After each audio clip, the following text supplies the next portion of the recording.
वैज्ञानिक एक रोग के ऊपर कंट्रोल करने की चेष्टा करते हैं, इतने दूसरा चार हो जाता है।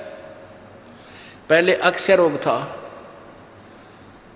उस पर कंट्रोल किया तो कैंसर हो गया। कैंसर का भी 10-2% को सहारा मिला तो आगे से एड्स शुरू होगी।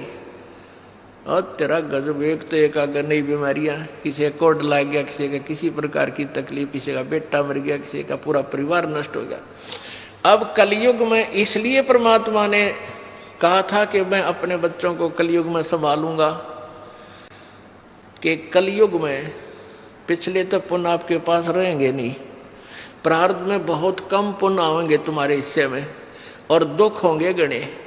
और जो पूजाएं तुम उस समय कलयुग में आप कर रहे होगे, जो काल के द्वारा भ्रमित, कोई देवता की, कोई भैरव की, कोई भूत की, कोई पितर की, या काल के द्वारा भेजे गए नकली संतों की, ये 10-12 संत पंथ बना रखे हैं, 15-16 पंथ हैं, और भी ये नए नए पंथ चल गए, इनमें भी आप पूजा कर रहे होगे तो भी आपको लाभ नहीं होगा, क्योंकि आपके पिछले संस्कार नहीं हैं। तो उस समय परमेश्वर ने कहा था कि तो काल ने ये कहा था कि कलयुग में इनको ऐसा कर दूंगा, ये भक्ति के योग नहीं रहेंगे, शराबी, कवाबी, स्वार्थी, निर्लज, ऐसी पिक्चरें बना दी। देखते आप देख लो पश्चिमी देशों में नगन नाच हो रहा है, सरेआम जो घूम रहे हैं जैसे पशु घूमया करे नंगे, कोई कुर्ते के छोटे छोटे कपड़े पहनकर बहन बेटियां भी सरेआम ऐसे घूम रही है। तो ऐसी निर्लज्जता कर दे। अब ये हमारे समाज में भी घर करने लगी। पहले ओठों पर लिपस्टिक, ये नाखून पॉलिश और उस तरह के लटक मटक, ये पाउडर चटक मटक, ये कोई बहन बेटी हमने करती नहीं देखी। ऐसी वो वैसाएं किया करती थी, उनको घटिया औरतें माना करते थे। और आज देख लो, जब कोई भी पीछे नहीं रही बहन बेटियां, इसी बूंदी पॉलिश लाऊंगी, पूरे नौन लाल कर लेंगी, मुंह ऐसा बूंदा लाल, देखते बूंदा शक्ल भी ना अच्छी लगे। तो इस तरह की ड्रामाबाजी इस काल ने करवा दी, हमें निर्लज बना दिया। और सरेआम डांस करती हैं ब्याह शादी में, बेटियां नाचे, उड़े बाप नाचे, उड़े बेटी नाचे, उड़े माँ नाचे। अरे थारा गजब, ये तो वैसा ही नाचा करती थी कि तो बंद कोठों में, आज सरेआम नचा दिए काल ने हमारे को, हम निर्लज हो गए। अब इस समाज को देखो, कल बताया था आपको कि इस शिक्षा का अवगुण घना है, लाभ एक है। और ये लाभ सब अवगुणों को सेट कर देगा। कि अवगुण ये है कि निर्लज्जता, चातुरता, हम एक दूसरे के जो है ना प्रिय नहीं रहे, अपनी चतुरता के कारण काग बन गए। काग क्या करता है कि जैसे कौवा होता है, गधे की चोंच कमर टूटी होती है और उस दुखती उस जख्म को ही दूनी चोंच मार मार कर उससे खाता है। हम इस चतुरता के कारण रिश्वत लेते हैं, किसी का काम नहीं कर अधिकारी, रो पैसा लेने के लिए उनको 100 ऑब्जेक्शन लगाकर चक्कर कटाते रहते हैं। कोई 2 का 20 बनाते हैं। सब घी में मिलावट, दूध में मिलावट, सब्जी में, हर चीज़ में मिलावट। कहते हैं ऐसा इंजेक्शन लगाते हैं, बेल का तोरी तड़के इतनी लंबी हो ही पावे। थारा गजब वही, सिर्फ वो बेचन खातिर कि थारा पैसा, तुम्हें पैसा मिल जाए, हुकंड क्रुक। तो ये चतुरता आ गई। अब डॉक्टर लोग देख लो, सभी तो नहीं हुआ करते, लेकिन 80% इतना जुल्म करते हैं। 2 रुपये का 100 रुपये मांग ले, 200 मांग ले, कोई टाल नहीं, 500 मांग ले, 1000 गरीब आदमी से। और भी किसी स्तर में देख लो आप, कोई पीछे नहीं रह रहा। जिसका भी जहाँ दाव लगता है वो तुरंत डंक मार देता है। जिसके पास कोई मिलावट करने सथाना नहीं है, वो तो करेगा कहाँ से।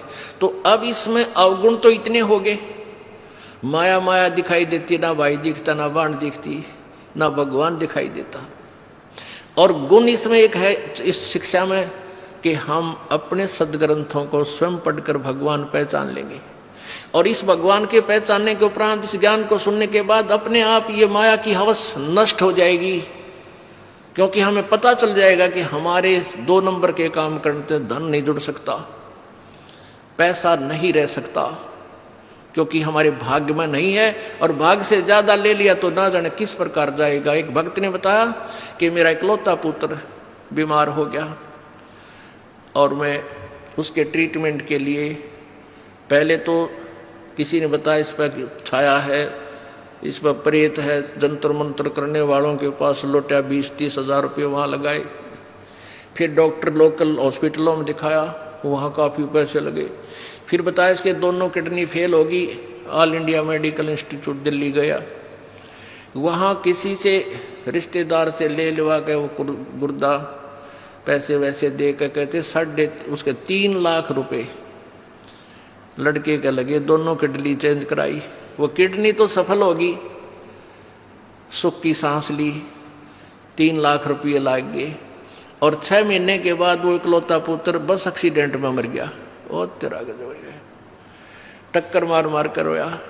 उसने जब ये ज्ञान सुना कि जो तुम 2 नंबर से पैसा इकट्ठा करना चाहते हो तुम्हारे भाग्य में नहीं है, अगर ऐसा इकट्ठा कर भी लोगे तो अगर 2 लाख कर लिया तो 3 लाख रुपए तुम्हारे ना जाने किस कारण से और कहाँ से निकल जाएंगे, और वो पाप रह जाएंगे जो के तो जो आपने फिर भोगने पड़ेंगे। वो पाप यूं के यूं रह जाएंगे, पैसा नहीं रहेगा जो तुम्हारे भाग्य में नहीं था, तुमने धक्के से कहीं से इकट्ठा भी कर लिया था। तो उसने फिर अपनी कथा बताई कि जैसे ऐसे मैं बहुत जुल्मी आदमी था, अब आपके ज्ञान से आंखें खुल गई।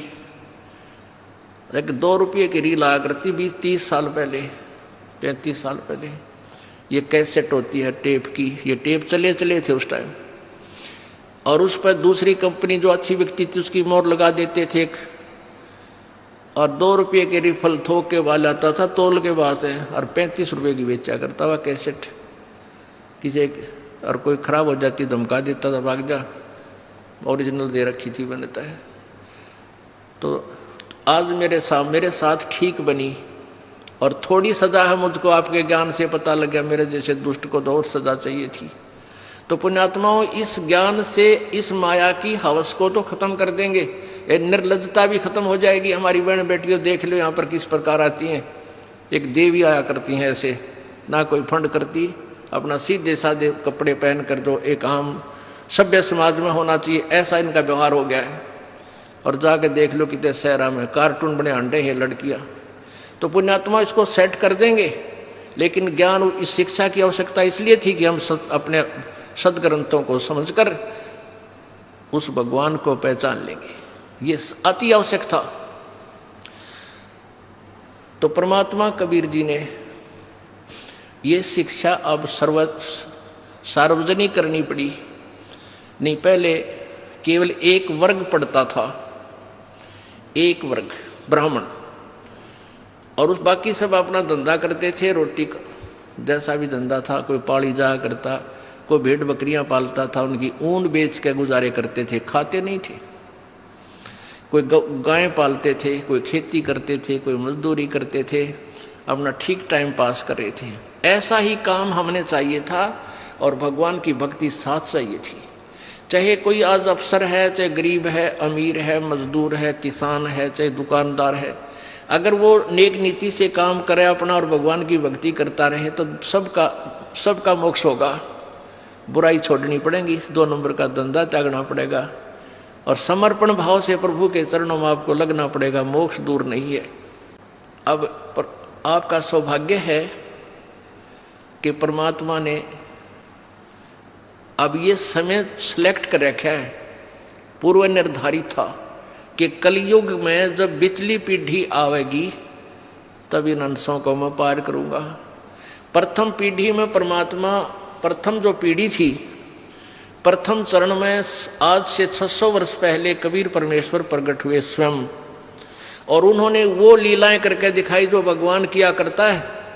जैसी लीलाएं कबीर परमेश्वर ने की, आज हमारे वेद बताते हैं कि वो परमात्मा ऐसे आता है, छोटा सा शिशु रूप धारण करके आता है, फिर उसकी परवरिश कुंवारी गांव से होती है, वो बड़ा होकर के फिर अपना ज्ञान प्रचार करता है, उसको लोग कवि कहने लग जाते हैं, वो एक सुप्रसिद्ध कवि की उपाधि प्राप्त करता है, लेकिन वो परमात्मा होता है, और वो ऊपर तीसरे धाम में रहता है, सतलोक में रहता है, और वहां से चल कर आता है, गति करके आता है, अपनी प्यारी आत्माओं, श्रेष्ठ आत्माओं को मिलता है। और जो उसकी शरण में आ जाते हैं उनके सर्व रोग, हर तरह के किसी प्रकार की बीमारी है घर में, शरीर में, या कोई और आपत्ति है, कर्म दंड है, उन सब को नाश करके उनको सतभक्ति देता है, सुखी करता है और सतभक्ति करवा के उनको सत्यलोक ले जाता है।